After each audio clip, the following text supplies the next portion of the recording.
दोस्तों, एक बार फिर से आप सभी लोगों का हमारे इस ब्यूटीफुल से चैनल एनवीके क्लासेस पे स्वागत है। दोस्तों, आज की इस वीडियो में हम लोग क्लास 12th फिजिक्स का पहला chapter electric charge and field इसके नोट्स के बारे में विजिट करने वाले हैं इस वीडियो में। अगर आप चाहें तो यहाँ से नोट्स बना सकते हैं। बोर्ड लेवल के लिए एकदम सफिशिएंट नोट्स है, ठीक है। चलिए स्टार्ट करते हैं without wasting your time. Charge क्या होता है, चार्ज के टाइप्स, ठीक है। ये चार्ज के बारे में बेसिक बातें हैं कि सेम चार्ज रिपेल करता है, अनलाइक चार्ज अट्रैक्ट करता है एक दूसरे को, ठीक है।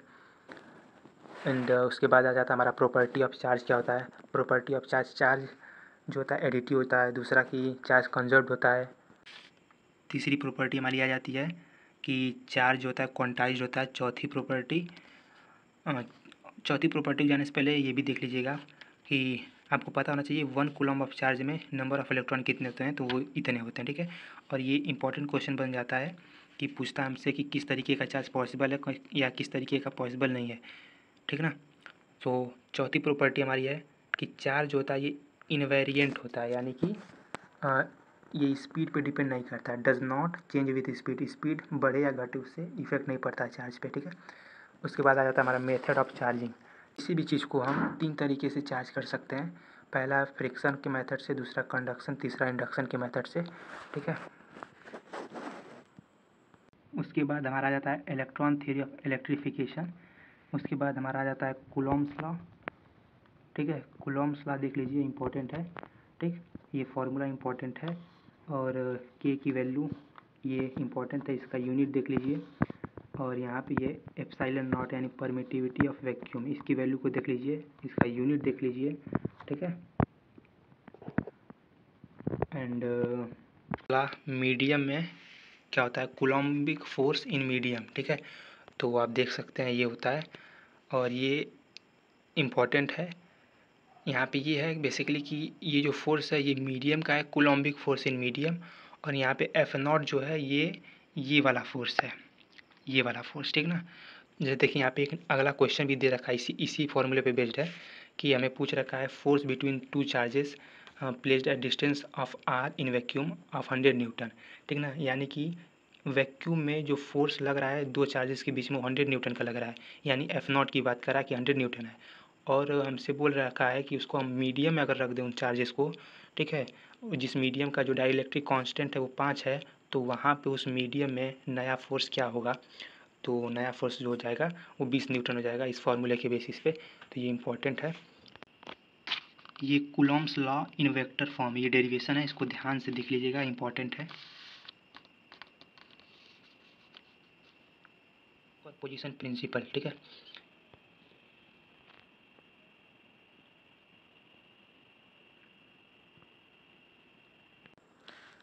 नेक्स्ट आ जाता है हमारा इक्विलिब्रियम का कंडीशन। इक्विलिब्रियम 3 तरीके का होता है, ये तीन होते हैं इक्विलिब्रियम, ठीक है। इक्विलिब्रियम में यहाँ पे ये 3 केस बनता है। पहला केस जो कि पीछे था, ये दूसरा केस और ये तीसरा केस। तीनों केस इंपॉर्टेंट है, यहाँ से क्वेश्चन आता है।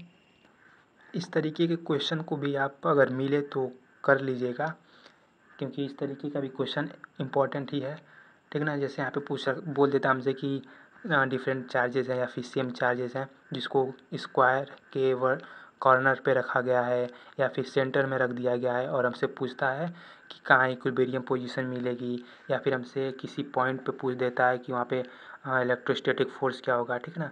तो इस तरीके के क्वेश्चन को आप देख लीजिएगा, इंपॉर्टेंट है। नेक्स्ट हमारा आ जाता है इलेक्ट्रिक फील्ड, ठीक। Electric field, then electric field intensity, ये फार्मूला इंपॉर्टेंट है। नेक्स्ट यहाँ पे इसको देख लीजिए, ये जो यहाँ पे ये है, इसका मतलब कि अगर कोई पॉइंट चार्ज है यानी पॉजिटिव चार्ज है, तो वहाँ से जो इलेक्ट्रिक फील्ड होती हैं वो रेडियली आउटवर्ड निकलती हैं, ठीक ना, रेडियली आउटवर्ड। और अगर नेगेटिव चार्ज है, माइनस क्यू चार्ज है, तो रेडियली इनवर्ड यहाँ पे इलेक्ट्रिक फील्ड्स होती हैं, ठीक ना। नेक्स्ट यहाँ पे electric field due to system of charges यानी सुपरपोजिशन प्रिंसिपल की बात कर रहा है।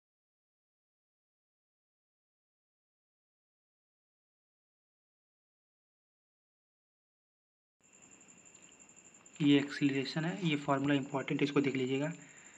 Acceleration of charge particle uniform electric field, अगर यूनिफॉर्म इलेक्ट्रिक फील्ड है, ठीक ना, तो वहाँ पे एक्सीलरेशन हमारा ये हो जाता है, ये इम्पॉर्टेंट है। अगर किसी चार्ज्ड पार्टिकल जिसका मास m है उसको अगर हम हेल्ड कर देते हैं, यानी इसको अगर हम लटका देते हैं कहीं पे, ठीक है ना। नेक्स्ट हमारा इलेक्ट्रिक डाइपोल। उसके बाद हमारा आता है इलेक्ट्रिक डाइपोल मोमेंट, ठीक है। ये फॉर्मूला इंपॉर्टेंट है, P is equal to q dot 2L, ठीक है। ये जो 2L है ये जो भी डिस्टेंस दिया होगा उसको दिखा रहा होगा, ठीक है। पॉइंट इंपॉर्टेंट है कि डायरेक्शन जो होता है डाइपोल का वो माइनस से प्लस की तरफ होता है।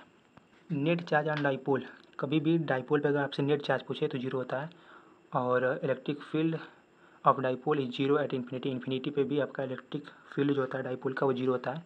अब हम बात करते हैं सबसे इम्पॉर्टेंट चीज़ की डाइपोल के केस में। हमसे पूछ देता है इलेक्ट्रिक फील्ड बताइए due to electric dipole axial position पे, तो इसका डेरिवेशन यहाँ से स्टार्ट है, ठीक ना। इतना वाला पोर्शन यहाँ से स्टार्ट है एक्सियल पोजीशन का, ध्यान से देख लीजिए।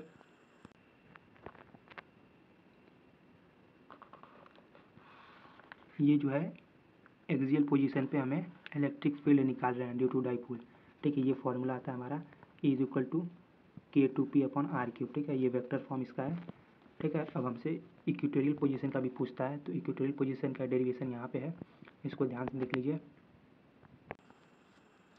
ठीक है। ये रहा, ये इक्वेटोरियल पोजीशन पे हमारा जाता है Kp/R3, इसका वेक्टर फॉर्म है। यहाँ पे आगे जो माइनस है ये इसके डायरेक्शन को दिखा रहा है।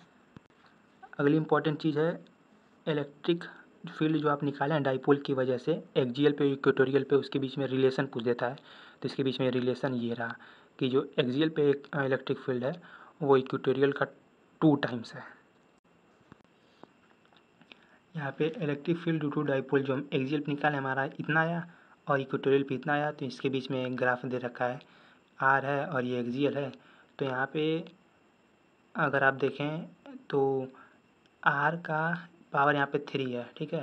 जाहिर सी बात है कि रेक्टेंगुलर हाइपरबोला ही बनेगा, लेकिन यहाँ पे पावर ज़्यादा है तो कर्व भी ज़्यादा है। अगर यहीं पे 2 रहता तो थोड़ा कर्व थोड़ा सा ऐसे होता, अगर सिर्फ यहाँ पे आर होता तो कर्व थोड़ा सा ऐसे होता, रेक्टेंगुलर हाइपरबोला। नीचे जितना पावर होता है बढ़ते जाता है, नीचे जितना पावर उस तरीके से इसका स्लोप और ज़्यादा बनते जाता है, ठीक ना। अगला इंपॉर्टेंट टॉपिक है electric dipole in uniform external field. यहाँ पे ये पहला केस है, इम्पॉर्टेंट केस है। ये तीनों केस, पहला केस ये रहा, ध्यान से देख लीजिए, दूसरा केस ये और तीसरा ये, ठीक है। ये तीनों केस जो है यूनिफॉर्म एक्सटर्नल फील्ड में जो डाइपोल आप देख रहे हैं, ये तीनों केस यहाँ पे बहुत इंपॉर्टेंट है। यहाँ से क्वेश्चन आया हुआ है बोर्ड लेवल पे और मे बी कि आ भी सकता है, ठीक है। इम्पॉर्टेंट है, तीनों केस इम्पॉर्टेंट है, ठीक।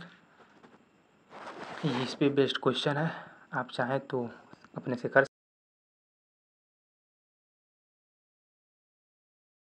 इलेक्ट्रिक फ्लक्स, ठीक है। तो ये इलेक्ट्रिक फ्लक्स है, ये फार्मूला इंपॉर्टेंट है। ये तीनों यहाँ पे दे रखा है ई डॉट ए, यहाँ पे डॉट प्रोडक्ट दे रखा है। इसके बाद यहाँ पे इसी को फॉर स्मॉल के लिए ई डॉट डी ए कर लिया गया है, और यहीं पे जैसा कि डॉट प्रोडक्ट है तो E dot D A cos theta हो जाएगा।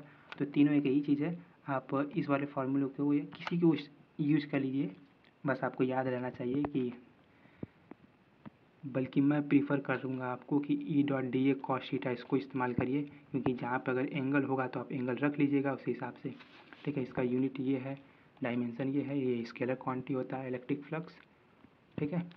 और ये इस पे बेस्ड क्वेश्चन है, अगर आप चाहें तो कर सकते हैं। इस क्वेश्चन का आंसर ये रहा आपके सामने। नेक्स्ट हमारा टॉपिक है कॉन्टीन्यूअस चार्ज डिस्ट्रीब्यूशन, ठीक है ना। 3 तरीके की चार्ज कॉन्टीन्यूअस चार्ज डिस्ट्रीब्यूशन की हम बात करेंगे। पहला हमारा है लीनियर चार्ज डिस्ट्रीब्यूशन, ठीक है। ये फार्मूला जितने भी बॉक्स में है सबको इम्पॉर्टेंट है, अगर बाय द वे नहीं बोल रहा हूँ तो भी जितने भी बॉक्स में है सबको आप याद करते जाइएगा। दूसरा सरफेस चार्ज डिस्ट्रीब्यूशन, तीसरा था हमारा वॉल्यूम चार्ज डिस्ट्रीब्यूशन।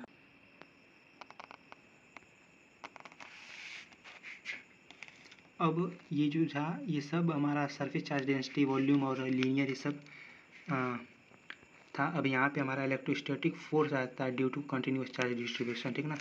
यानी कि हमारे लीनियर चार्ज डिस्ट्रीब्यूशन के केस में इलेक्ट्रोस्टैटिक फोर्स क्या होगा, तो इसके लिए ये डेरिवेशन ही समझ लीजिए एक तरीके से है। तो ये रहा फाइनल रिजल्ट इसका। अगर आप चाहें तो सिर्फ इतना याद कर सकते हैं कि लीनियर चार्ज डिस्ट्रीब्यूशन के केस में जो इलेक्ट्रोस्टैटिक फोर्स होगा वो इतना होगा, ठीक है।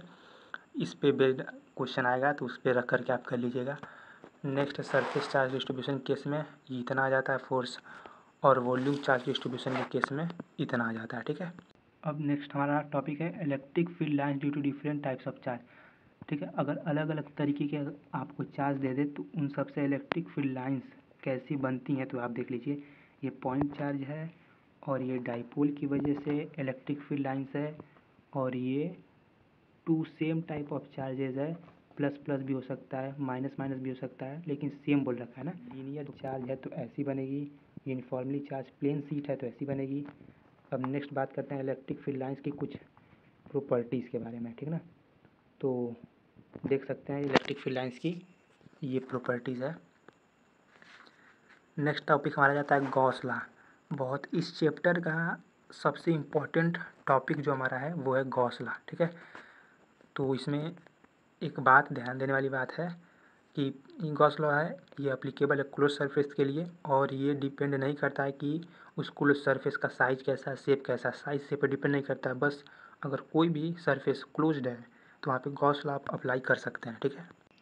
ये गॉस लॉ की डिफिनीशन ऊपर, ये नीचे रहा इसका फॉर्मूला, ठीक है। और ये रहा गॉस लॉ का प्रूफ, अच्छा खासा प्रूफ, ठीक है। इम्पॉर्टेंट है, पूछ सकता है आपसे, ध्यान रहे।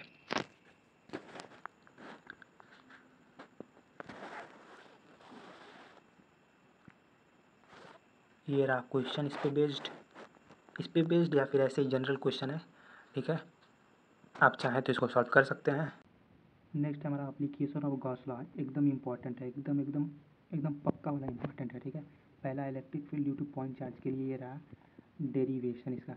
आपको ये सब नहीं लिखना है, आप चाहें तो अपने समझने के लिए लिख सकते हैं कि पहले हम गॉसियन सरफेस ड्रॉ करेंगे, उसके बाद फ्लक्स फाइंड करेंगे स्फीयर का, उसके बाद हम क्या करेंगे, तीसरा स्टेप हमारा है गॉस लॉ अप्लाई करेंगे। तो आप चाहें तो अपने समझने के लिए ये सब लिख सकते हैं। अगर आपको आता है तो आप डायरेक्ट डेरिवेशन स्टार्ट कर सकते हैं, ठीक है। तो यहाँ पे electric field due two point charge की वजह से जो हमारा इलेक्ट्रिक फील्ड आ रहा है वो इतना आ जाएगा। बेसिकली ये क्या देखिए यहाँ पे 1/4πε0 यानी के बोल रहा है, तो KQ/R² आपको पहले से पता है। नेक्स्ट है electric field due to uniformly charge infinitely long straight wire. ये बहुत इम्पॉर्टेंट इसलिए है क्योंकि ये बहुत बार आ चुका है बोर्ड में। आई थिंक 2023 में ये क्वेश्चन आया है, इसका डेरिवेशन पूछ रखा है आपसे, तो ये डेरिवेशन देख लीजिए।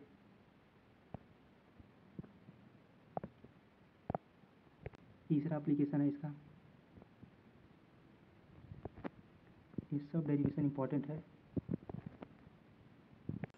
ये चौथा एप्लीकेशन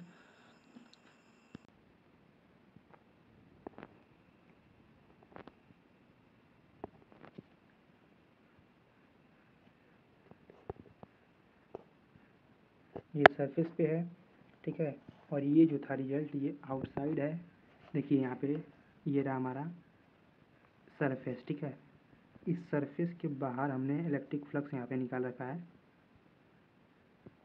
ये आउटसाइड का है जिसका रिजल्ट यहाँ पे है, और ये सरफेस पे अगर हम निकालें तो इसका रिजल्ट इतना आ जाएगा। बस अंतर क्या है कि यहाँ पे आउटसाइड में R1 डिस्टेंस थी, ठीक है, रेडियस, और ये जो है सरफेस पे ये रेडियस R के बराबर हो जा रही है, तो यहाँ पे रिजल्ट इसका ये आ जा रहा है, ठीक है ना। और इनसाइड की अगर बात करें तो इनसाइड 0 हो जाएगा, क्योंकि अंदर क्या हमारा जो नेट चार्ज है Q वो 0 है, इसलिए इलेक्ट्रिक फील्ड 0 हो जा रही है। और वो इसके बीच में ग्राफ है स्फेरिकल सेल के लिए।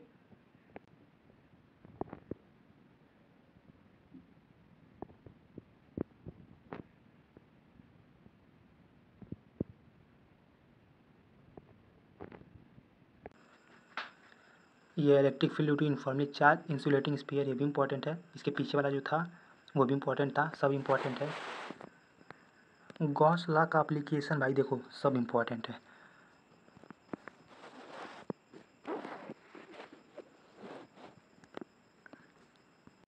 ये देखो इनसाइड का रिजल्ट है, ठीक है ना, और ये पॉइंट पे यानी आउटसाइड का रिजल्ट है। और बी पॉइंट पे अगर आप देखें तो सरफेस का रिजल्ट होगा, ये रहा आपका सरफेस का रिजल्ट, ठीक ना। और तो नेक्स्ट आ जाता है हमारा, हमसे कभी कभी पूछ लेता है, ये भी इम्पोर्टेंट है कि हमसे पूछता है कि बताइए चार्ज, अगर किसी चार्ज को अगर हम प्लेस कर दें क्यूब के सेंटर में, जैसे यहाँ पे रखा गया है, तो पूछता है कि फ्लक्स यहाँ पे क्या होगा, तो फ्लक्स यहाँ पे क्यू बाई एप्सिलॉन नॉट होगा। अगर यही पूछ दे हमसे कि फ्लक्स थ्रू ईच फेस, हर फेस से कितना होगा, तो इसके 6 क्यूब के 6 फेस होते हैं ना, तो 6 फेस होगा, तो यहाँ पे अपॉन डिवाइड में यहाँ पे 6 आ जाएगा, यानी कि अब 6 फेसों से अगर पूछ रखा है ईच फेस से, तो यहाँ पे फ्लक्स इतना हो जाएगा।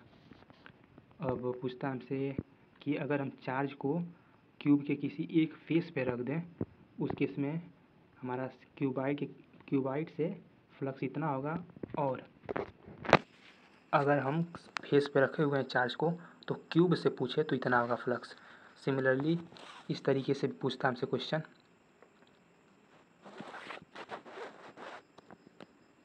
तो आप जितने भी सब पॉइंट्स हैं आप याद कर लीजिए ऐसे। सो आई होप वीडियो पसंद आई होगी।